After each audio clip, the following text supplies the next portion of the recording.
Bonjour Eric, Bonjour Pedro, ça va? ça va bien et toi? Eh ben Qu'est-ce oui, qu'il fait beau dans le un peu sud? frais ce matin, hein? Un peu frais ce matin. Il fait frais? Nous il pleut, mais il Ça fait beau. caille. Bon, il fait beau, mais ça caille quand même. Mais bon. Bon, alors, pour ceux qui n'ont pas encore vu, je vous conseille, et on va en parler un tout petit peu, de voir la nouvelle vidéo de Ligne de front qui a été publiée hier sur notre chaîne. Donc, peut-être un peu tard pour certains, je crois 21 h et quelques, mais un commentaire très pertinent de Georges sur les déclarations de Trump à Davos, parce que si certains n'ont pas bien compris, Trump a déclaré la guerre, alors guerre économique, au reste du monde. Bon, je pense que pour ceux qui disaient que Trump n'était pas belliqueux, effectivement, peut-être qu'il veut pas faire des guerres terrestres, mais guerre commerciale, pas de problème. Donc il a dit Oui. clairement, il a fait des déclarations fracassantes. Je vais pas revenir, on va dire, sur ce que Georges a dit. Mais ce qui est sûr, c'est qu'on n'est pas prêt et que la question qui va se poser, c'est comment on va faire pour retenir nos entreprises et nos entrepreneurs parce que avec le coût de l'énergie qui s'envole chez nous, avec notre niveau d'imposition, parce que ce qu'il va faire, c'est qu'effectivement, il va faire du dumping, couper complètement les impôts aux États-Unis. Bah, qu'est-ce qui va nous comment on va faire pour retenir les entrepreneurs qui vont se voir offrir un pont d'or pour aller aux États-Unis et surtout, bah, s'ils vont vouloir bosser avec les États-Unis, vu il va imposer des taxes. Donc, je crois qu'Eric a sa petite idée, c'est-à-dire que si les Américains nous font un truc, qu'est-ce qu'on fait nous à la place? La guerre commerciale, c'est la continuation de la politique par d'autres moyens, en fait. Tout simplement, il y a plusieurs choses. Le discours de Trump à Davos, c'était pas, alors c'était évidemment destiné aux entreprises, mais c'était aussi destiné aux États-Unis, au public américain, Mmh. aux États-Unis. Donc en fait, il leur disait, regardez comme je défends les trucs, parce qu'il a ressorti toutes les choses de la campagne, l'âge d'or, etc. Donc c'est pas pour rien qu'il est parti sur cette thématique-là. Bon, il a eu des applaudissements polis à Davos, parce qu'effectivement, ça complique les choses pour un certain nombre de dirigeants de firmes, hein, bien évidemment. Euh, mais après, la question, bah, il annonce la couleur, mais en même temps, Trump, il a un truc aussi, c'est qu'à chaque fois, il fait comme pour une négociation commerciale. J'ai remarqué ça dans son premier mandat. Il fait monter les enchères un maximum, il met la pression, et après, il dit, bon, allez, on va s'arranger, mais bon, je t'allume un petit peu quand même. C'est comme si tu as la menace de la bombe atomique, finalement, on t'envoie une grenade quadrillée, tu dis, bon, bah, ça va, le pire a été évité, sauf que la grenade quadrillée te zigouille pareil. Ou en tout cas, elle t'ampute largement. Donc, Grenade quadrillée, oui, oui, voilà. ça date ça. Ah, peut-être pas tant que ça, non, il y a deux types de grenades de mémoire. Bon, enfin voilà, il y a une quadrillée et une autre, et, ils n'ont pas le même effet d'ailleurs, mais bon. Mais Euh, ça, c'est les réminiscences de ceux qui ont fait leur service militaire, hein. Tout à fait. Exactement. Heu, C'était pas forcément sur Mordor Baron, mais c'est instructif, pour bon, plein de raisons. moi, je suis Euh, la première génération. Alors, à l'époque, on avait célébré Jacques Chirac. Jacques Chirac avait dit: «À partir de mai 1979, les jeunes ne feront plus le service militaire». Moi, j'étais né en juin 79, donc j'avais l'impression d'avoir gagné au loto. C'est bien plus tard que j'ai compris, qu'en fait, c'était pas bien d'avoir supprimé le service militaire. Mais bon, quand tu es jeune et qu'on te dit: «Waouh, il y a plus!» toi, tu fais: «Ouais!» Bon, Oui, oui, non, mais bien sûr, c'est toujours chiant, ça tombe en plein milieu des études. Enfin, bon, ouais. Voilà. Bon, alors, ceci dit, on s'éloigne du sujet. Et en fait, on en revient à Trump. Trump, en fait, ce qu'il veut, il dit, bah, il se rend bien compte qu'ils ont un problème, qu'ils sont dépendants de plein de choses qui se font plus du tout chez eux. Et donc, en fait, il a peut-être l'idée qu'il va falloir refaire de la production sur son propre sol. En ça il est cohérent. Donc, en fait, en gros, il dit aux gens, bah, venez fabriquer chez nous, sinon vous prenez une taxe. ce qui est logique. Mais ce qu'on peut faire, nous aussi. Oui. C'est-à-dire que les dirigeants d'entreprise ont dit: «OK, très bien, mais bon, si tu fabriques tous tes produits aux États-Unis et que tu nous le ramènes sous forme et ça va être sous forme d'importation, et ben, à ce moment-là, on pourra te taxer aussi». Parce qu'en fait, tout ça, c'est quand même très, très unilatéral. C'est évidemment ce qui se passe, ce qui est très clair, c'est que les gens qui disaient que ça va être cool avec Trump et que tout allait bien se passer, non, évidemment, il va falloir qu'ils trouvent les moyens de, de la puissance qui veut affirmer. Donc, il va falloir qu'ils récupèrent, qu'ils marquent des points quelque part, Alors symboliquement tout le justement, moins. tu viens de dire un point important. Alors il y a beaucoup de pays qui pratiquent ça en diplomatie, c'est le principe de réciprocité. Si tu mets un visa, et qu'il faut 3 mois pour le faire pour mes ressortissants, bah, je fais la même chose avec toi.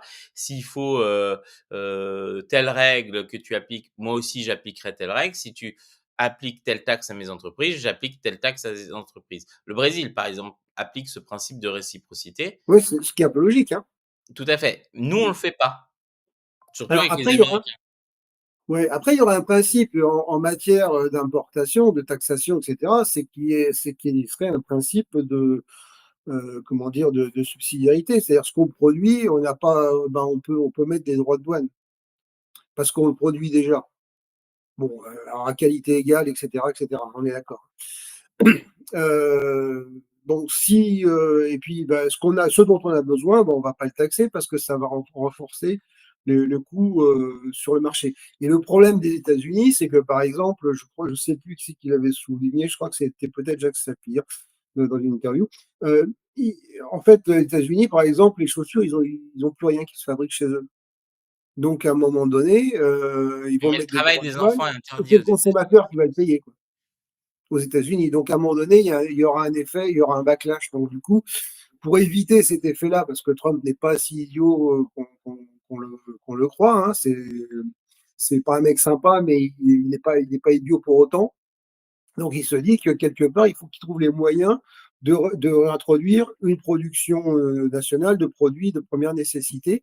Et donc, c'est entre autres ce genre de choses. Et après, s'il en veut beaucoup, évidemment, aux États-Unis, à l'Europe et notamment à l'Allemagne, parce qu'en gros, on a flingué l'industrie, les Allemands ont flingué l'industrie automobile américaine. Mmh.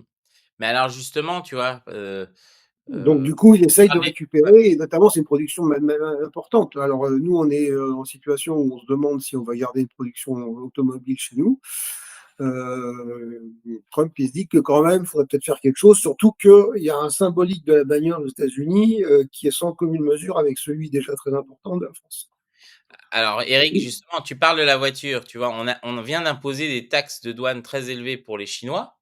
Ouais, Stellantis qui annonce alors qu'il annonce plein de suppressions d'emplois en France, dit: «Ben, on va réouvrir l'usine de Détroit».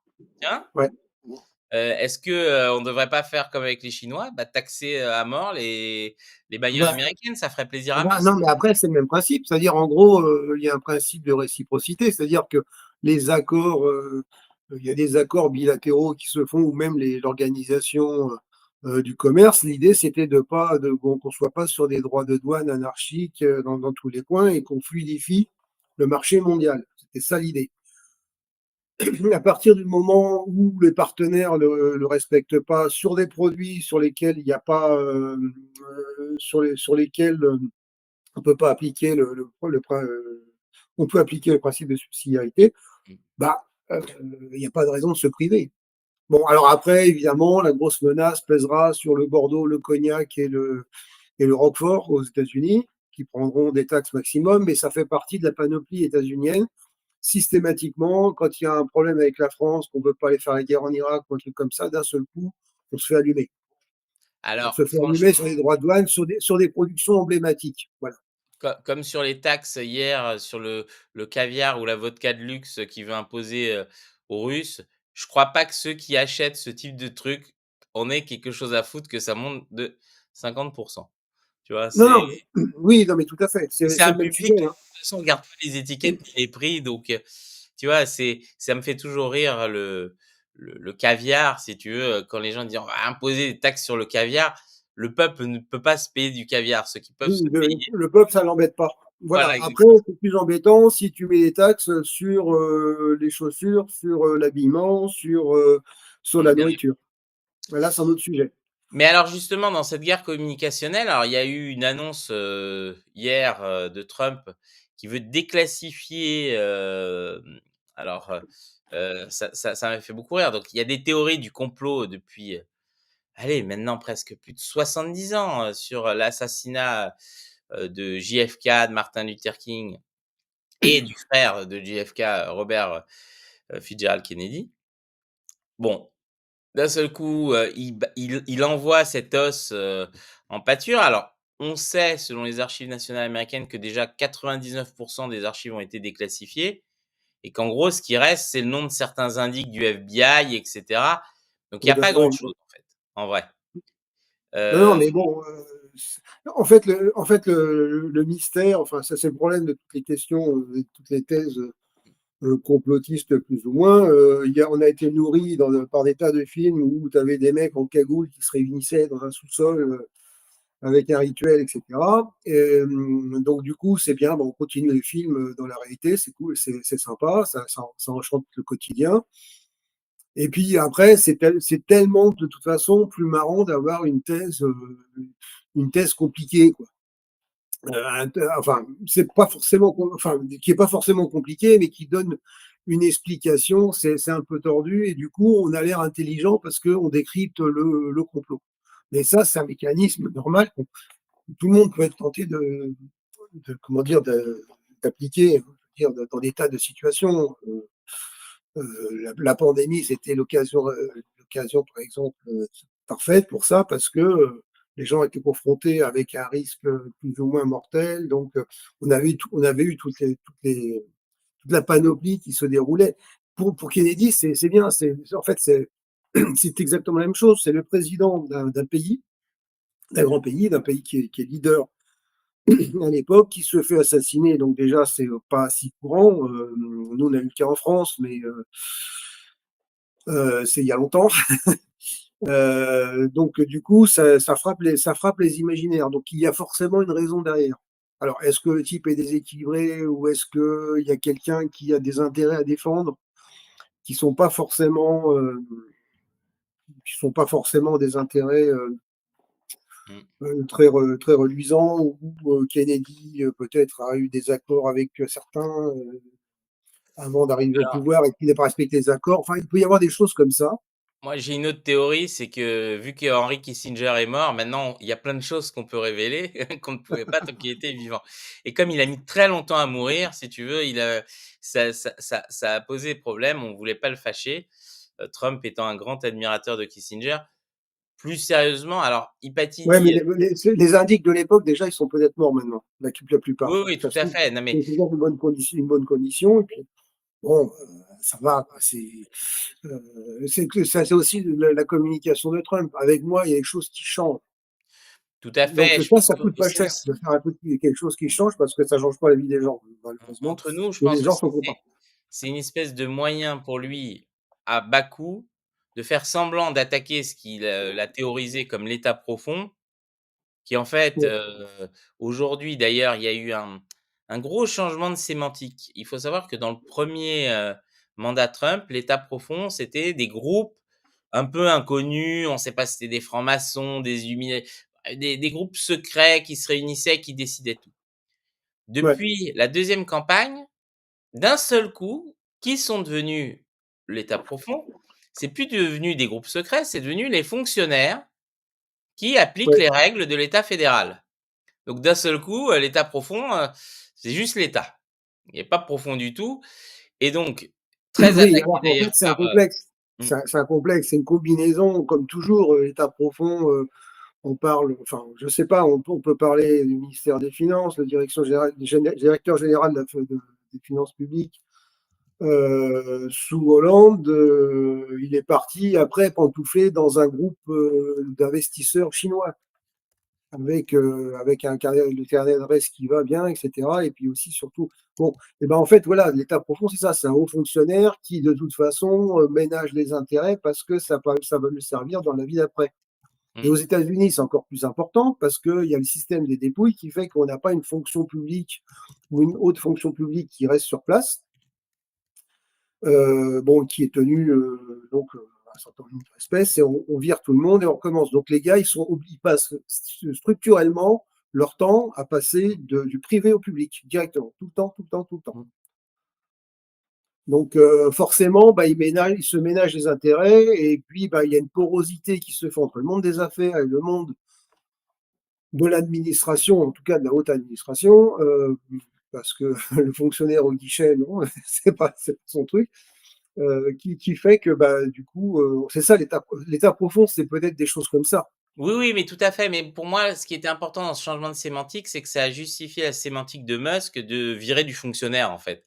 C'est-à-dire que la lutte contre l'État profond s'est transformée en on va plus, en finir avec, les groupes secrets qui n'ont pas vraiment existé, mais surtout, ouais, il y a trop de fonctionnaires, on va raboter tout ça parce que bon, l'État, heu et donc en fait, j'ai pas envie de faire de vulgarité, mais on voit bien que ils ont changé le discours et donc d'un seul coup maintenant, ils disent: «Ah non mais c'est tous ces fonctionnaires, des agences, des machins, les petits préfets, les managers et cetera» et donc c'est ça que j'ai trouvé intéressant, c'est que les gens, les supporters de Trump ne se sont pas rendus compte de ce changement, en fait et donc pour eux, d'un seul coup, le petit fonctionnaire, on va dire, municipal est devenu un agent de l'État profond.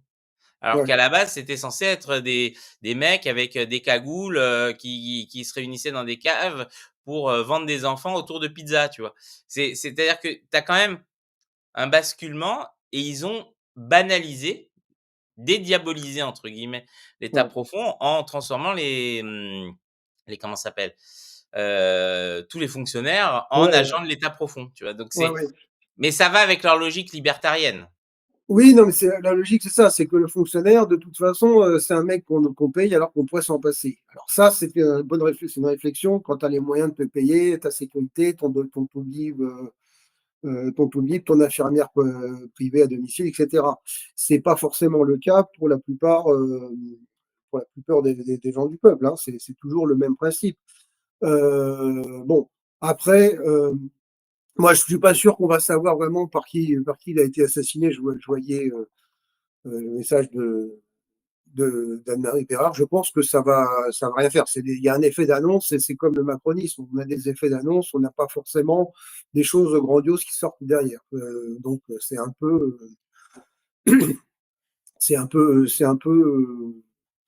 classique. Bon, voilà. Moi, je suis pas sûr qu'on va avoir des grandes révélations. Bon, Oui, non, il ça y a- va amuser les journaux, comme France Dimanche et comment oui, ça oui, s'appelle? mais Le c'est Nouveau très bien. Enfin, je veux dire, Détective. Mais contrairement à ce que donc, je voyais, dans les commentaires, certains disaient: «Mais ça va faire taire les rumeurs». Je pense pas parce que les même pas. les gens aiment bien les complots. Ils diront: «Oui, mais il y a d'autres documents secrets qu'ils ont cachés». Il y a Oui, toujours un c'est la preuve qu'il y a quelque chose qu'on nous dit pas tout voilà. quand même. Voilà, ça sera Ils ça. montrent C'est tout que- pour nous faire croire qu'ils nous ont tout montré. De toute Ouais. façon, c'est imparable, cette rhétorique-là. Enfin, on va passer à un sujet plus franco-français, parce que je vois Ouais. certains disent: «On parle trop des Américains», je suis d'accord Oui, oui. et alors, c'est comment ça s'appelle? Un sujet que je vais commencer en musique. Alors j'ai révisé la musique avec mes enfants ce matin. C'est le facteur n'est pas passé, il ne Oui. passera jamais. Lundi, mardi, mercredi, jeudi, vendredi, samedi, dimanche. Et ben voilà, on en arrive à là. On a détruit complètement le service postal, qui était quand même un des joyaux français, hein, mine de rien. Le service postal, marchait très bien. C'était un service public essentiel, en particulier dans les communes rurales, ça créait du lien, il y avait plein de choses. On l'a Bon. détruit et donc maintenant, le cœur du métier du service postal qui était l'acheminement de courrier, bah, maine ça marche plus. Ah oui, C'est-à-dire que je oui. pense que, c'est aujourd'hui, factuellement, c'est plus rapide de commander sur Amazon et de recevoir un colis Amazon que d'envoyer une lettre par la poste.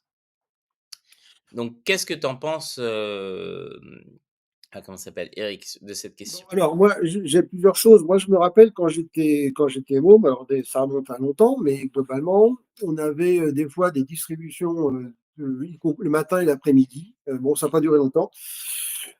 Et puis À après, Paris, ça a on duré était aussi distribué le samedi.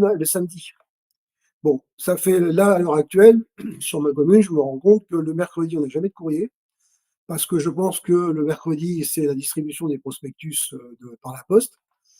Et puis aussi, bah, du coup, il y a des jours où on reçoit rien. Alors, il y a moins de flux de courrier, ça c'est très clair. Il y a d'autres moyens de transfert, d'information, etc. Donc la Poste fait face à une baisse du flux. Ça c'est très clair. En plus, la plupart des boîtes optent pour la dématérialisation. Je sais pas, tu es convoqué au conseil de copropriété. Ça t'arrive plus forcément par la poste, ils t'envoient des AR numériques, etc. Donc c'est vrai qu'on a ce sujet-là. Maintenant, la poste, euh, si on remonte un peu en arrière, c'est-à-dire aux années 90, je me rappelle mes discussions avec des camarades de Sud PTT, globalement, ils organisaient d'une manière un peu méthodique la démolition du service. Et surtout, le fait que bah, du coup, le facteur, bon, on s'en fout, il n'y a pas besoin pour distribuer des lettres d'être fonctionnaire, etc. Aujourd'hui, on a des cas qui se multiplient un peu partout, de courriers non distribués, de mecs qui bazardent le courrier, de facteurs qui bazardent le courrier ou qui le stockent chez eux, alors pour plein de raisons. Des fois, ils ont une charge de travail qui est tellement énorme que du coup, ils n'arrivent pas à tout gérer et le lendemain, ça recommence. Parce que effectivement, quand les gens s'en vont, bah, le boulot, même s'il est en diminution, il est pour les autres. Donc, on a de plus en plus de cas de courriers qui justement passent à l'as, juste parce que bah, le gars, de toute façon, il n'est pas qui est embauché pour un contrat de 2 heures, un truc précaire, etc. Il se dit bien, je vais trouver autre chose. Donc, il n'est pas attaché comme s'il était tenu par un statut, par un certain nombre de garanties, mais aussi d'ailleurs un certain nombre de suggestions comme pour l'ensemble des fonctionnaires d'ailleurs. Donc les gars, ils s'en foutent. Mais par contre, ben, c'est de la gestion fluide des ressources humaines, machin, etc. Tout va bien. On avait des gens qui avaient des facteurs qui se retrouvaient avec des contrats, des trucs débiles de 2 heures, etc. Donc tout ça, ça procède de la démolition. Après, la Poste s'est dit, bah tiens, les facteurs rendent de facto des services de lien social, etc. avec les gens. Eh ben alors c'est très simple, on n'a qu'à vendre ce service aux gens au lieu qu'ils le fassent gratuitement. Et puis après c'était du genre bah, vous payez pour que le facteur voit vos parents quand il distribue. Bon, ça n'avait pas tellement ça avait pas tellement de sens. Et donc du coup on se retrouve dans un système qui est complètement bouffé parce que comme classiquement dans les administrations, ce qui se passe, ce que j'ai pu voir dans d'autres administrations. On dit, oh, il va y avoir une baisse de volume qui sera liée à la dématérialisation, qui sera liée à des meilleures organisations de travail, etc. Donc, d'ores et déjà, on supprime les postes qui vont bien pour ça, parce que de toute façon, demain, ça sera le cas, on aura trop de monde. Donc, en fait, il y a. Donc, du coup, en fait, ils anticipent les effets attendus, et donc, du coup, ils plantent directement le service. Mmh. Et après, et après, on se retrouve avec des systèmes. Là, j'ai vu, c'était dans le monde d'hier, sur l'application GMBI, donc au ministère des Finances. Où en gros, il y a un coût phénoménal de plus d'1 milliard de dollars pour quand même un gros fail comment dire, professionnel. Quoi. Ça a fonctionné, ça a créé des tas de problèmes. Les gens, il y a eu des réclamations en pagaille, etc. Enfin bon, c'est pas une grande réussite. Il aurait peut-être fallu tester un peu plus le système d'ailleurs avant de mettre sur place. Et c'est en gros ce qui se passe un peu partout, et notamment c'est ce qui se passe à la Poste. J'ai vu qu'il y avait je sais plus en quelle région, oui, c'est en Nouvelle-Aquitaine, où en gros, le maire d'une commune dit, moi j'ai reçu récemment des courriers d'octobre.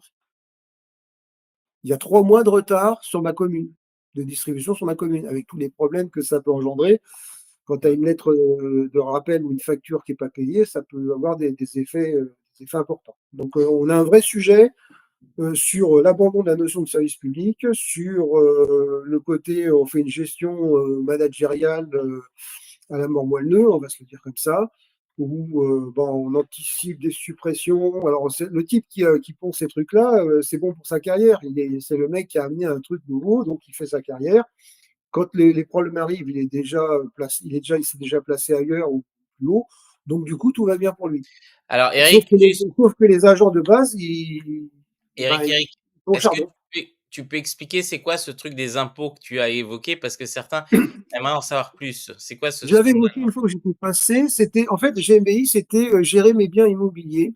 C'était en fait, il y avait la taxe sur les logements, il y avait un système de taxe sur les logements vacants qui était instauré depuis quelques années. Puis ils se sont dit, en fait, ce qu'il faut savoir hein, sur ce sujet, c'est qu'en fait, il y a des numéros, chaque local, recensé par le cadastre, ça correspond à un numéro. Quand on dépose une déclaration de revenus, globalement, on dépose un truc qui correspond l'adresse qu'on a va correspondre à ce numéro. Sauf qu'il y avait des logements, on ne savait pas ce que c'était qui les occupait. Donc, tu avais les logements vacants.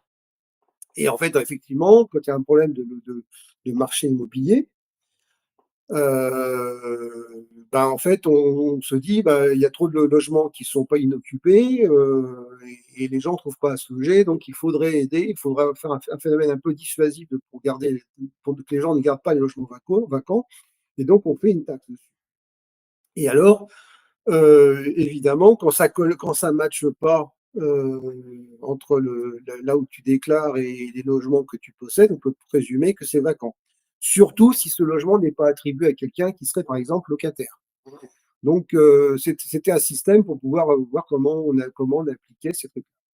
Euh, Et pourquoi et c'est un scandale alors? voilà. Et après, en fait, ils ont instauré un principe où on disait, ben voilà, déclarer tous les ans, vous déclarez qui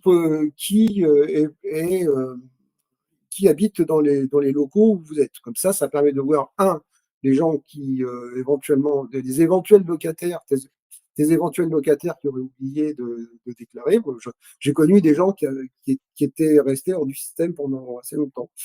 Bon, mais c'est déjà il y a un moment, donc je ne sais pas si ça existe toujours. Voilà. Et donc, il fallait valider en disant, voilà, c'est monsieur machin, c'est moi qui habite là, c'est monsieur machin qui habite là, etc., etc. Sauf qu'il y a eu des gros bugs. Moi, je sais que cette année, j'ai dû refaire la déclaration 3 fois parce que manifestement, il l'avait pas prise. Et puis quand c'est sorti, je me suis retrouvé avec aussi un problème, donc obligé de faire une réclamation contentieuse. Et c'est comme plein de gens. Les collègues me disaient, ce matin, on en a 1 millier qui est arrivé, par exemple, enfin, sur notre service. Donc, le système fonctionnait pas bien parce qu'ils avaient zappé complètement. Par exemple, le fait que tu as des gens des étudiants qui sont à un endroit, mais qui sont déclarés rattachés à leurs parents. Par exemple, ils habitent à Toulouse, leurs parents sont dans l'Aveyron. Donc, du coup, bah, ils sont taxés, ça sortait en anomalie en logement vacant. Et il y avait un problème pour prendre ça en compte. C'est un système qui manifestement a été insuffisamment testé.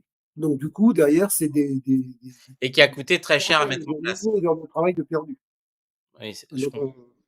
voilà, Alors, certains demandent si la destruction de la poste, il n'y a pas une directive européenne. Alors oui, l'Union oui, européenne, ça fait partie d'ailleurs, de nos grandes critiques, nous, sur l'Union européenne. C'était que l'Union européenne, ça aurait pu être un beau projet si d'un seul coup ils auraient dit: «Eh ben, on va faire un grand service public européen de la poste et envoyer une lettre du Portugal en Hongrie, ce sera un tarif unique, ce sera facile, il y aura une homogénéisation en tirant vers le haut de tous les statuts sociaux et cetera» et là on se dit: ça aurait été l'Union européenne qu'on aurait voulu. Des grands services publics du train, de Oui. l'énergie et cetera. Non, Bah, c'est un ce peu qui ce qu'on s'est pensait au passé départ, hein. tout à fait et ce qui s'est passé, c'est qu'ils ont fait: «Tiens, on va, mettre, la poste allemande contre la poste française, contre la poste espagnole et cetera. On va faire une concurrence plutôt que de créer, des groupes solides. On va faire de la concurrence, entre tous les pays et donc bah, comme à chaque fois que ça arrive, bah, ça fait des dégâts partout et alors c'est vrai qu'il y a une baisse du courrier avec maintenant la numérisation et cetera, mais le courrier est encore important Ouais. et clairement, bah, voilà, c'est on se retrouve face à la situation, heu, où un service a été déconstruit, décousu et son cœur de métier, mais ils savent plus le faire. C'est Oui. aussi bête que ça et je pense que ça va s'amplifier. Donc qu'est-ce qui va se passer? Les administrations forceront et un peu comme ça a été le cas d'ailleurs avec les impôts, encore plus à la numérisation. Donc ça va créer encore plus de ségrégation sociale pour ceux qui ont du mal avec les outils numériques. Donc on va Oui. avoir une partie de la population encore plus exclue, qui aura de plus en plus de mal à trouver des guichets parce qu'il faut savoir il y a plus quasiment de guichets sans rendez-vous, hein, la CAF, par exemple, je crois qu'il faut prendre rendez-vous. Il y a même pour avoir quelqu'un au téléphone, ça devient quasiment Oui, c'est une tendance générale, hein, parce qu'effectivement, c'est trop imprévisible, les gens qui viennent en masse et cetera, donc du coup, on préfère les obliger, les amener à venir consulter sur rendez-vous. Mais évidemment, avec des choses un peu bizarres. oui, mais J'ai eu un problème avec les impôts, par exemple, j'ai un centre des impôts, accessible par les transports en commun à 3 kilomètres. Les rendez-vous qu'on nous proposait, c'était, plus loin, plus loin en campagne, où il faut prendre la bagnole. Donc, il y a une logique, après on nous parle d'écologie. Mais, donc il y a une logique, administrative qui m'a toujours un peu échappé. ouais, tout à fait. Moi Mais la Poste, elle a été effectivement, on est dans un système où on leur a dit, mais c'est comme pour la SNCF, comme pour d'autres choses, on dit: «On va démanteler, il faut faire des choses différentes». Alors la Poste s'est séparée de la banque postale, après, s'est séparée des paquets, donc du coup, on passe par Colissimo et cetera. Mais alors, sachant que c'est pas des agents de la Poste ou des employés de la Poste, parce que maintenant il y a plus d'agents titulaires qui viennent vous livrer, hein. C'est des boîtes de sous-traitants, qui viennent, qui affectent, qui déposent les colis dans les points relais, qui déposent des colis, enfin voilà. Donc en fait, c'est des boîtes où les gens sont très mal payés, d'une manière générale, où les boîtes sont très mal payées et les gens sont souvent pas forcément tous déclarés. Enfin, bon, c'est des conditions et c'est souvent des boîtes éphémères parce que comme ça tient pas, il y a une zone d'aide fiscale ou sociale qui augmente. Ils se mettent en liquidation, ils remontent une boîte, etc. Ça marche comme ça. En fait, le vrai problème, c'est qu'à partir du moment où tu n'as plus de production sur laquelle faire du pognon, de production industrielle, bah, tu te rabats sur une production. Enfin, justement, pas sur de la production, tu travailles sur les services, et sur les services, tu te dis, ouais, mais les services publics, est-ce qu'ils doivent être publics? Et là, tu pousses vers la privatisation. C'est un phénomène global que l'on voit systématiquement. Tout service public, on dit non, mais l'État n'a pas besoin de. Donc, on pourrait faire ça par le privé, faire de la mise en concurrence, etc. Et c'est la règle de la concurrence libre et non faussée. Donc on est en train de subir ça. Et il y a aussi le fait que dans les petites communes, les zones rurales, ben, un peu c'est les parents pauvres, c'est-à-dire que les gens qui comptent, ils sont pas dans les petites communes rurales, ils sont dans les centres-villes de métropole. Donc eux, généralement, ça se maintient à peu près. C'est pour les autres que c'est compliqué pour l'accès.